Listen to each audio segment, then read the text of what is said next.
Welcome, Bronco Nation. My game preview for Boise State versus New Mexico. The 4-5 Broncos take on the 3-6 Lobos on November 11th, 8 p.m. Mountain Central Time on FS1. Boise State favored heavily in this matchup, given a 91.5% chance of winning per ESPN, and favored by 24 points per Vegas. Now, this is a must-win game for both of these teams. Boise State and New Mexico, if they want to get to bowl eligibility, this is a game they have to win. New Mexico, a little bit more obvious. Obviously, they're at 3-6. They lose this game now. They're at 7 losses. But for Boise State, you've got Utah State and Air Force coming up. Air Force looks like a game that, odds are is going to be a loss. Obviously, anything could happen and Boise State could pull off a win, but odds are that one's going to be a loss for you. So you have got to win 2 out of the last 3. Utah State could be a 50-50. So your game that you should win is this week versus New Mexico. And Boise State, if they want a chance at the postseason, have got to win this week. So this game is going to set the postseason history for both of these programs, whether or not they have a chance of being able to make it in. So we're going to look at this game, what this game means for Boise State. Could it potentially be a trap game? We're going to talk about that. We'll look at the series history between these two programs, look at key players for Boise State and New Mexico, and then we'll look at the keys to the game for Boise State as well as a score prediction. And I want you to pause the video right now, go down in the comments section, let me know your thoughts on this matchup, your score predictions, and any other thoughts you want to discuss. And once the video's over, I'll make sure I go back through all of those and have a discussion with each and every one of you. So thank you so much for being here. Let's get into the video. I will address real quickly that I'm not in my normal studio space. I have relatives visiting, and they are in my normal studio, aka the guest bedroom. So I'm in here today, but just wanted to address that real fast. So Boise State versus New Mexico, is this a trap game? Yes, I think it is. Now, the big reason that is kind of popped on the radar as a game that Boise State should worry about, obviously, is the breaking news of the last 48 hours or so at this point, that McAllister is going to be transferring out of Boise State. So you're losing one of your number one offensive weapons, the number one receiving threat for this team, 873 yards receiving for Boise State this year. He has been the guy that when things have broken down, when you've needed a third down conversion, when you've just had to throw the ball up, the ball, regardless of who's been in, whether it's been McAllister or Maddox Madsen, they've been throwing the ball. Whether it's been Green or Maddox Madsen, they have been throwing the ball McAllister's way. So this is a major loss offensively, and we don't know how Boise State's offense is going to look without him. However, this game is also a trap game for a couple other reasons. One, New Mexico is one of those teams that you don't really game plan for. Now, one game at a time, you got to win everything on your schedule. Anybody can beat anybody at any point, but it's New Mexico. It's not a team that keeps you up at night, and so those kind of teams can surprise you, especially if you don't come in focused and with the right mindset. New Mexico has done that to Boise State before when we look at the series history. Now, this is also a trap game, however, for a much bigger reason. That's because, like I mentioned before, Air Force is probably a loss. New Mexico is probably a win. So Utah State is your 50-50 game. That's the one you're focused on. That's the one that you're saying, okay, if we win any of these, we've got to make sure we win that one, because that is going to be where the bowl season hinges on. But really, it starts this week. And if Boise State is at all looking forward towards Utah State and all, even if it's subconsciously, not prepared and focused on this game first, this is a game that could end up going a different direction for Boise State, because New Mexico will come to play. This is not a great New Mexico team. It's not a great team in college football, but it is a team that will come to play, and if you're not ready for them, they can challenge you. They're a little bit of a different New Mexico team than years past. This is actually a team that's a little bit more competent than some of those other programs. That's something we'll look at in the summary here when we get towards the end of the video. So, Boise State got to avoid the trap game, has got to win this one if they want a chance of being able to go and achieve one of their season goals, which is winning a bowl game at the end of the year.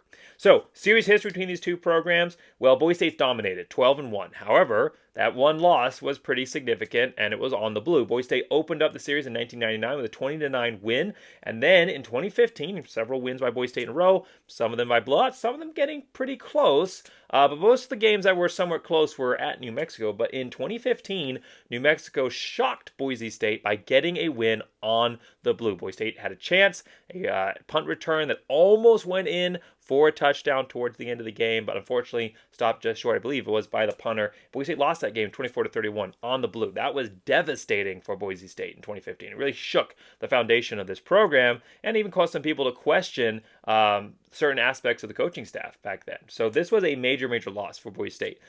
Boise State has since regained its prominence. They've won every other game. The last win in 2022, 31-14. And this is a team that Boise State will play every single season. New Mexico and Utah State are the two pod partners for Boise State, the new pod system that replaced the previous divisional format for the Mountain West. So this is a game that Boise State's going to have to play every single year versus New Mexico, and most years it should be that guaranteed win. But like I said, Mexico team, especially this year, that could upset you, and a team that has done it in the past. So Boise State's got to be careful. Now, part of being careful, making sure they come and they dominate and win this game the way they should, is going to go back down to their key players. Number one again this week is going to be quarterback Maddox Matson. So far, that's 75 of 121 passing for 989 yards, 7 touchdowns, and 3 interceptions. One pick, of course, coming last week on a third down early in the first half. And he's also been competent rushing the ball. I mean, he's not a Taylor Green type level physical athlete, but my goodness, he sometimes runs like him. 30 for 126 yards and 2 touchdowns. I mean, you're talking about a guy that, if normal offense, he's the quarterback for the whole season, is putting up 200 to 300 yards of rushing. I mean, for a guy who's clearly a pocket passing quarterback and definitely stature-wise isn't someone you'd expect to take off and tote the ball, he runs a little bit like a running back out there sometimes. He's 5'9 and a half, 5'10, somewhere in that range, listed as 5'10, but he's definitely right around my height. I'm 5'9 and a half. So, this is a little guy, but he's able to get the job done, and he runs with some good quickness out there. So very, very athletic. Why is he a key player for me this week? Well, he's been a part of this offense going forward, and Boise State and he's been the spark for Boise State. The last few weeks, they've continued to run the horrible, non-effective 2-quarterback system.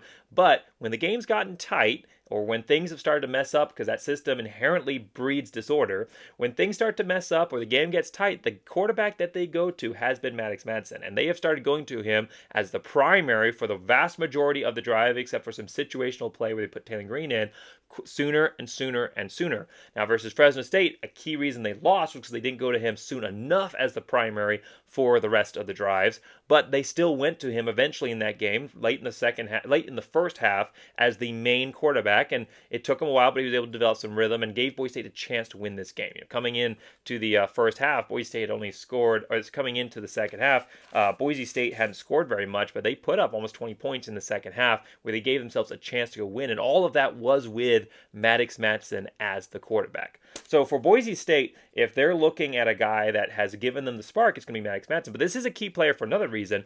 Andy Avalos, in his presser, he's been saying, the 2-quarterback system, that's what we're running. We're going to run the 2-quarterback system. We're sticking to the 2-quarterback system, all of this. However, for the first time, he said, we don't know who our starter will be yet. We're going to see.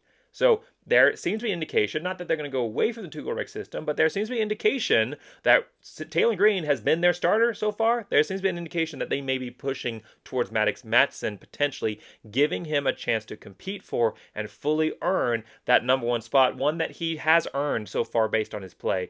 And I've said it before, it's because he works better in this offense, because the offensive system is built to his strength. But regardless of the reason that he is succeeding when he's been given the majority of the playing time and allowed to develop consistency. And I think that Boise State is close to actually naming a solid starter here and giving him a chance to carry the majority of the rock here in Maddox Madsen. So he's going to be a key player for Boise State in this game. The second one is going to be Chase Penry. That might be a surprise for a lot of people because he hasn't really been on the radar so far this season. Got injured very early in the year. The second or third game there of the season, ended up getting injured versus North Dakota. So very, very limited touches, but this was a guy I was really excited about preseason. A transfer from Colorado, one of the great diaspora that, dispersed after the coming in and the new head coach there. So he has been one of those players that came in experienced, player that really knows how to play, has that Power 5 experience, was recruited at Power 5 level, and late last game, he became a real strong target for Maddox Madsen. Now, he only had 2 catches, but one of them was very, very impressive. With the loss of Eric McAllister, you got to say who's going to be the next man up. I think I'm 99% certain, I should have looked at the injury report, that Cobbs is injured. It looked like he had a significant knee injury there towards the end of the game last week. So Cobbs is out. Almost 100%. I can't say 100% because I haven't looked that up and got that stat, but I'm 100% that he's out. So Cobbs is going to be out. Billy Bowens has been inconsistent. Austin Bolt just came back onto the scene and has some strong potential, but he's a young player, an unproven player. And of course, Strawn, who is a fan favorite, he's, for whatever reason, he hasn't been getting a lot of focus, even though he's made some great catches. And it seems like part of that might be a little bit of immaturity in his route running. Whereas you got a guy here in Chase Penry who is an experienced player on this team. He knows what he's doing. He runs good routes. He's a good receiver. He could be a guy that you look at as someone who is a little bit, he's got some game tested provenness to him, and he's experienced, and he seems to have a pretty good connection with Maddox Matson. Only 5 catches so far in the season, 48 yards, but most of those catches have come from Maddox Matson finding him. So it seems like they have some good chemistry together, and I would not be surprised to see Chase Penry step up as one of the top receivers for this team throughout the rest of the season. And I think it all starts with this game versus New Mexico. And my number 3 key player of the game for Boise State is going to be defensive lineman Ahmad Hassanin. Oh my goodness, has he taken over this season? One of those few bright spots on the defensive line for Boise State. He's had 34 tackles, 7 sacks, and a forced fumble. In the last 7 games, he has had a sack or a forced fumble in every single one of them, and he's put up negative 58 yards in sack yardage so far this season. Boise State really struggles to get through on just the 4-man rush, and that's no exception even when he's out there. But when Boise State schemes it up, when they bring a blitzer, and even sometimes when they don't, Ahmad Hassanin is a guy that's been able to get through and get in there, and he is a player who is playing his heart out right now. Coming up against New Mexico team that likes to run the ball, he is going to be a key player for Boise State, trying to apply some pass rush to Dylan Hopkins and also try and stop that run game for New Mexico. Now, key players for New Mexico, I already talked about one of them, or gave his name away. Dylan Hopkins, 1,825 yards passing. So see, this is a different New Mexico team than you usually see. This isn't just that typical kind of triple option threat that you see from a New Mexico program. They actually got a strong, competent passing game. Almost 2,000 yards passing on the season, 11 touchdowns, 7 interceptions, and also 11 sacks. That's a big number. Dylan Hopkins is a great quarterback. He came from a bowl winning team in UAB. A team that was competing for one of the top programs in their conference. So it was a competitor for conference championships. So you brought him over to this offense. Unfortunately, it's still New Mexico. So Dylan Hopkins has done a good job of elevating this program, but it's still New Mexico. They don't really have a strong offensive line. There's not a strong supporting cast for him out there, but he's done a good job playing so far this season. 1,825 yards passing, like I said, 43 rushes for 108 yards and a touchdown. So not a huge mobile threat, but he can get some runs out there. And the 108 yards, even with 11 sacks, is impressive for him. So definitely someone that Boise State's got to stop. He's a quarterback that is competent, who can, poke some holes in your defense, especially against a Boise State secondary that has consistently throughout the season struggle at stopping the pass. This is someone who could potentially take advantage of it. Now, New Mexico still has a running quarterback that they throw out there, a little bit more situational, kind of like the way Boise State should be using Taylor Green in the situational packages. So far this season, he's had 23 passes and 27 rushes. So, New Mexico doesn't have a 2-quarterback system, but they do have a system where sometimes they'll put out their more mobile quarterback, situation dependent, for some design plays just for him. So far this season, he's put up 189 yards passing and 4 touchdowns, and also 204 yards rushing and 2 touchdowns. So this is a guy that Devin Dampier, if he gets out on the field for New Mexico, Boise State should be expecting to try and stop the running quarterback option there. And then the last player for New Mexico is going to be the running back, Ja'Cory Crosquet-Marie. I think I said that name correct. 122 rushes for 675 yards. He's averaging 5.5 yards per touch, and that's, again, despite a New Mexico team that doesn't have a super strong supporting cast or offensive line, and he has 12 touchdowns as well. So Boise State's defensive line, front 7, is going to need to step up. Stopping the running game was a little touchy last week. Fresno State came in averaging just around 100 yards, things like 105.6 yards per game, and they put up around 130 yards versus Boise State. So that was not a strong rushing team that Boise State struggled to stop. This is a New Mexico team that tries to emphasize that running game. Boise State's got to see if they can do a better job stopping the running game this week versus New Mexico. So, keys to the game for Boise State. Well, key number 1 isn't even about the team. It's actually about the fans. Fans have got to show up. This isn't about just this game. This is about the future of Boise State. We already just saw Eric McAllister transfer out of the program, and Boise State right now doesn't have a lot to play for. You're looking at a program that is going to go 6-6, probably at best. I mean, the odds of Boise State finishing out the season 3-0 are very, very low. 7-5 at best is still not a good record. 6-6 or 5-7 are looking far more likely. With 5-7, honestly, a strong possibility for this team, especially with the loss of Eric McAllister. Mountain West Championship, while still technically possible. The Boise State doesn't control their own destiny, but if Fresno State loses 2 more games and Boise State beats Air Force, Boise State could get to the Mountain West Championship. So while the Mountain West Championship is a possibility, technically, it's not a probability. The Mountain West Championship at this point is pretty much off the table based on how this team has performed and what would have to happen to get Boise State there. And a New Year's Six is obviously not on the table. Boise State's best option at this point is going to play in some lower level bowl game versus some lower level team. So there's not a lot for these players to play for right now. There's definitely a lot going on in this program that's not just related to NIL. McAllister did not leave, and he didn't leave right now just because of NIL. I'm not saying he would not have left eventually. You give someone enough money, enough of an opportunity, they're going to jump for it. But the fact that he left this early in the season, the fact that he left with 3 more games left to play, is representative of deeper issues on this team and also deeper issues of the program overall. In fact, what these players are playing for. Like I said, they don't have anything left to play for really at this point. Not much. Not what you want to play for on the national level. It makes a lot of sense that if Eric McAllister got an NIL deal, that he looked at what was left on the schedule and said, all right, it's safer for me just to not play. Why risk injuring myself for nothing? And that's really probably the facts that he looked at. Now, this team was 12-0, or if this team was 10 and something, with a chance to go to Mount West, maybe compete for New Year's Six. I guarantee you he's staying on the team throughout the rest of the season. And there's probably a good chance that he isn't leaving, that Boise State doesn't lose players in the portal. That Boise State, because players like to win. If you're winning and you've got energy in a place, it's not a guarantee that you're never going to lose anybody, but it's a pretty good way of keeping players if you know that they're going to win. They know that their profile is going to be raised, that they're going to be able to raise their draft potential, that they're going to become national talking points. All of those are great for a player and a big part of keeping them staying. Also, when Boise State is winning, you have a program that is going to draw in more eyes, more viewership, more national attention, and that's where NIL money comes from.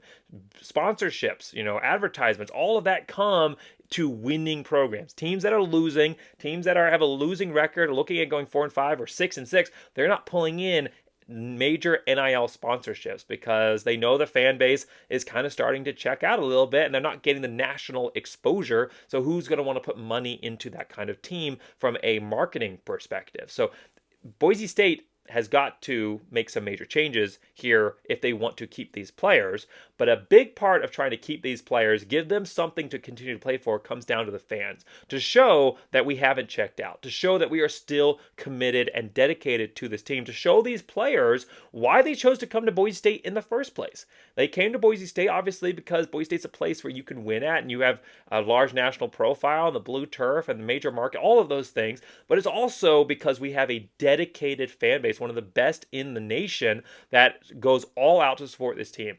And we've got to show these players if we got to control what we can control, right? We're not playing on the team. We're not making the decisions. We're not choosing who gets fired and who doesn't. And maybe for Bronco Nation, that's unfortunate right now because I know a lot of us have some strong opinions about who should be coaching this program right now. But at the end of the day, we don't make those decisions. What we can control is showing up, showing our support, selling out the blue, and giving 100% passion to this team and to this program, win or lose, and showing these players why they fell in love with this team and with this fan base in the first place.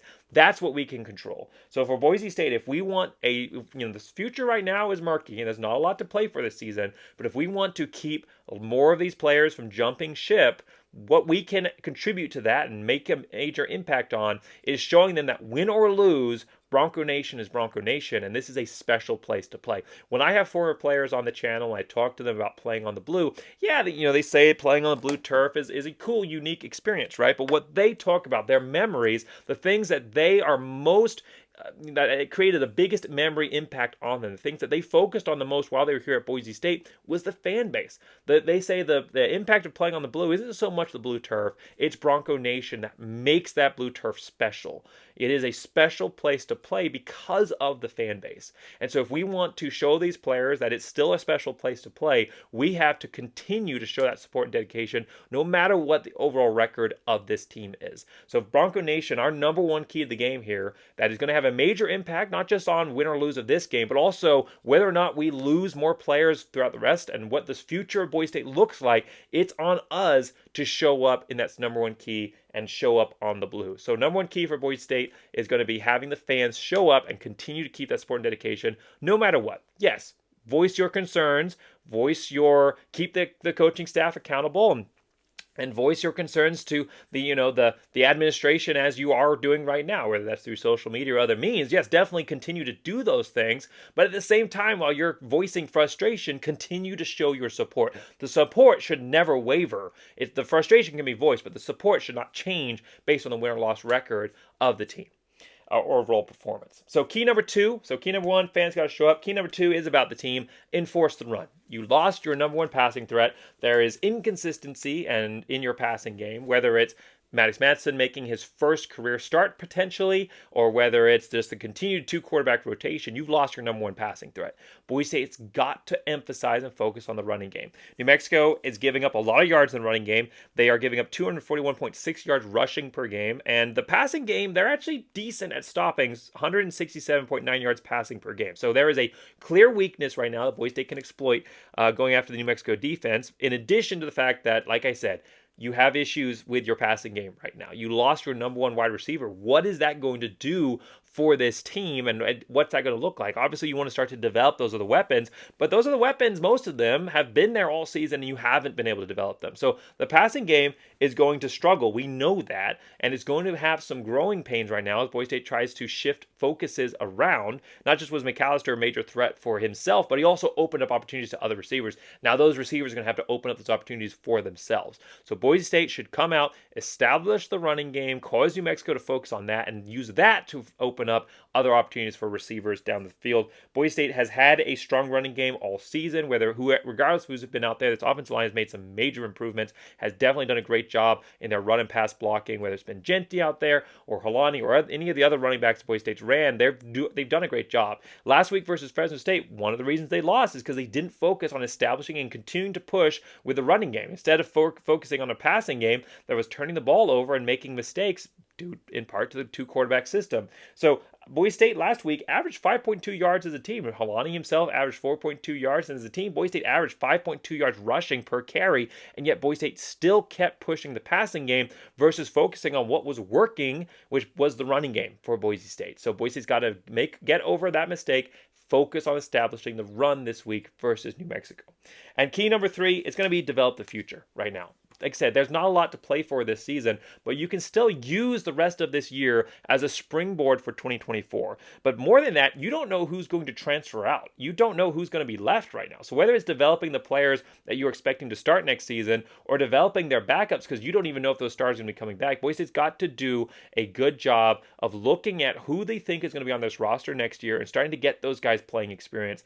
Boise State right now, there's a lot of rumors circulating around there, and some of them are coming from more credible sources than others, but I don't want to feed the rumor meal when I don't have direct information that confirms that. But there are rumors out there that other players, I'll just say that, other players are looking to or already made decisions to transfer. And again, I don't know how credible those are, so I'm not going to name the names of those players, but it's pretty much common knowledge that there's a chance that a lot of the starters offensively for Boise State, key offensive weapons, could be gone by the end of the season for Boise State, and you could have new faces next year. So you don't know if that second or third string wide receiver, running back, quarterback, whatever, right now, who doesn't look like he's a key part of this team, is going to be the starting face of the program next year, or stepping in as a third string now, stepping in as a key second string guy, second target face for Boise State. So right now, Boise State's got to be focusing on the guys that they know are most likely going to be here and giving them a chance to contribute to this team. Guys that have already stepped up and shown that they deserve to have a major role, like Jean-Bray Dubar. He needs to eat. He needs to get a chance to get a lot of carries, because regardless of what ends up happening, he's going to be your number two next year. Best case scenario, Genty comes back, he's still going to be your number two back. Now, worst case scenario, he's your number one guy. Worst case scenario, Genty ends up leaving. Dubar is now your number one running back, and he needs to not be coming into next season raw. He's had some opportunities, but he needs to continue to develop himself. Boise State needs to make sure that I'm not saying he takes a starting role this week, especially when Halani's still there playing great, but I'm saying that he needs to be getting, 7, 10 carries in the game to start and continue to develop himself. Maddox Matson, you got to start him as your starter, not just because you know that this offense works better with him in it, but also because more than likely Taylor Green is going to transfer. More than likely. This is not coming from the rumor mill. This is just looking at the facts. This offense doesn't work with him. He has not been used effectively. And when you have a guy of Taylor Green's athletic capabilities sitting on the bench for large portions of the game, having to look at a freshman coming in and taking his snaps, regardless of how many those are, he's not going to be happy with that situation. As soon as you made the decision to start playing a 2-quarterback system, you already knew you were more than likely going to be losing Taylor Green. I don't know why Boise State didn't just make a decision to just go with one quarterback. I mean, the fear was probably if we go with one quarterback, we're going to lose Taylor Green. You already made that decision. That was already going to happen.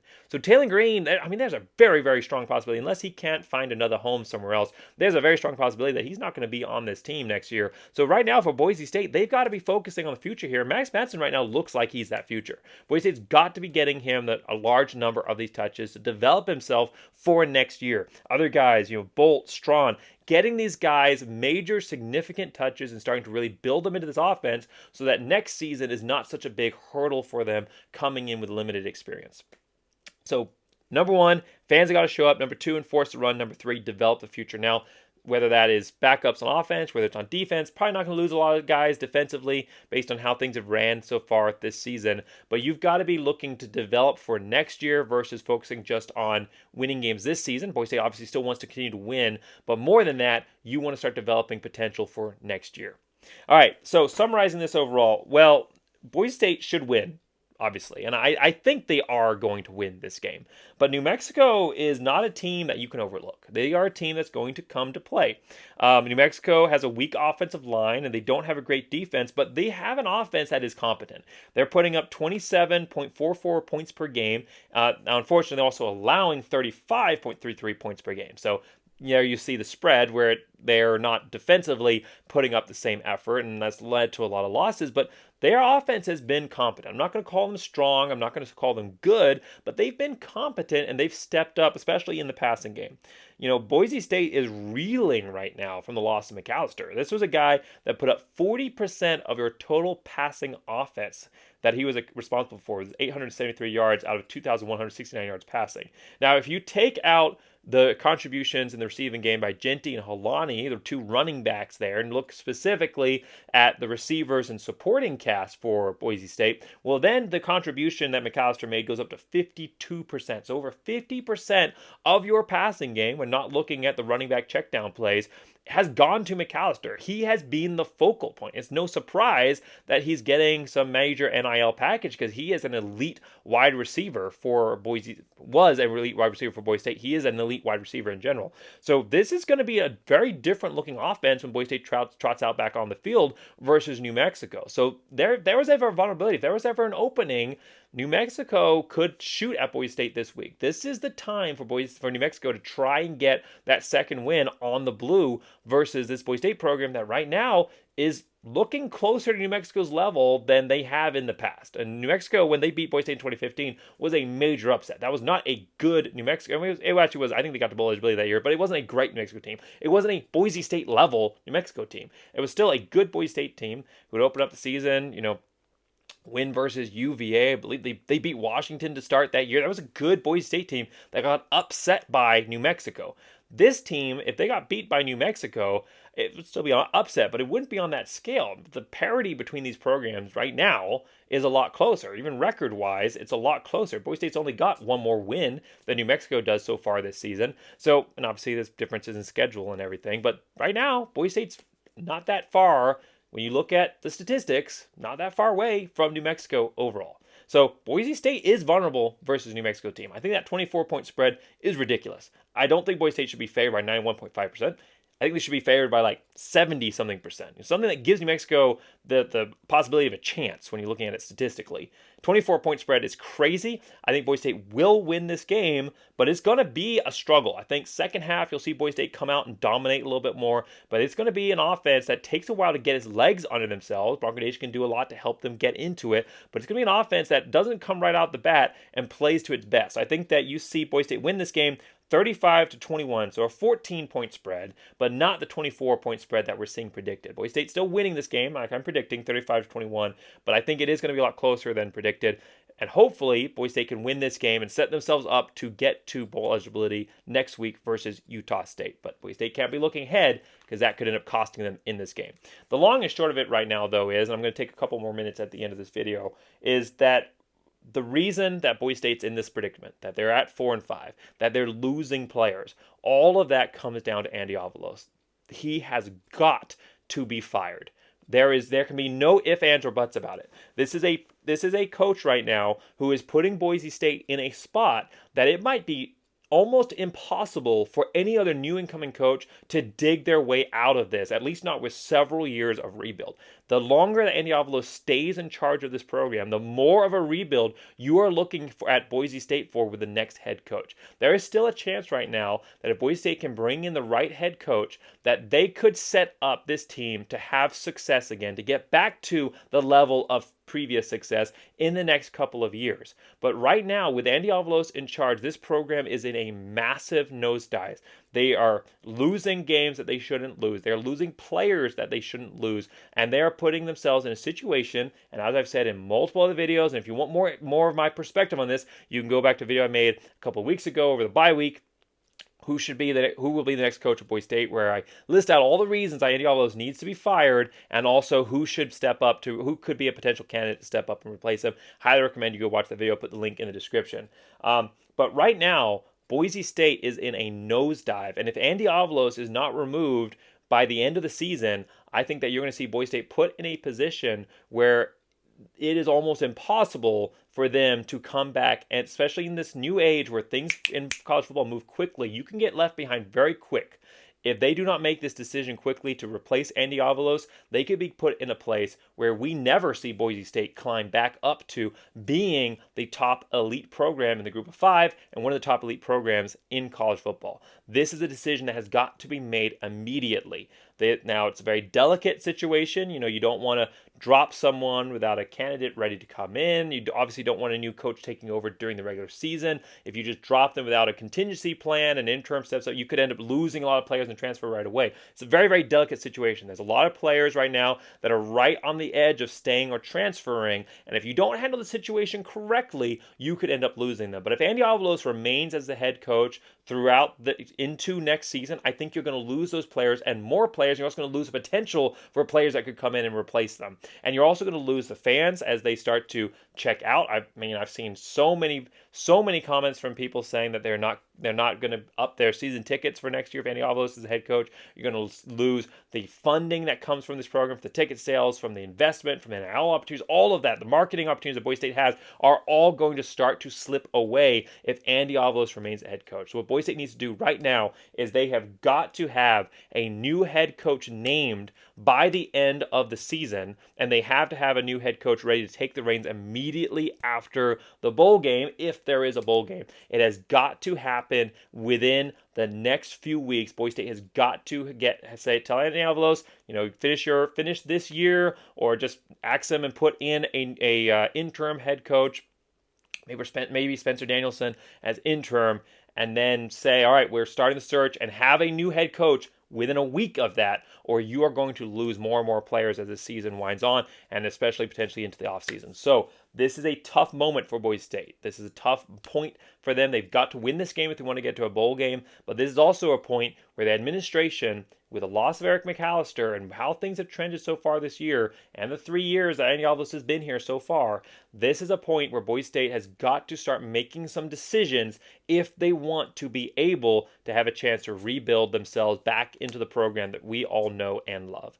So, win or lose, regardless of what happens, regardless of who's the head coach, regardless of what the record is, Bronco Nation needs to support this team. However, at the same time, if Boise State wants a chance to reestablish themselves as a dominant program, they have got to make some changes, and they've got to make it quickly, or we're going to see more and more McAllisters leaving this program. So thanks so much for watching. Let me know your thoughts. I kind of had to stick that little bit in there at the end because I didn't want to make a whole separate video, especially when I'd already made a video talking about coaching change as well. So thanks for sticking with me and bearing with me in that. Letting me get my perspective out on that. And thanks so much for watching all the way through here to the end. Like I said, throw out your score predictions. I want to hear all of those. And And as always, make sure to like, subscribe, and go Big Blue!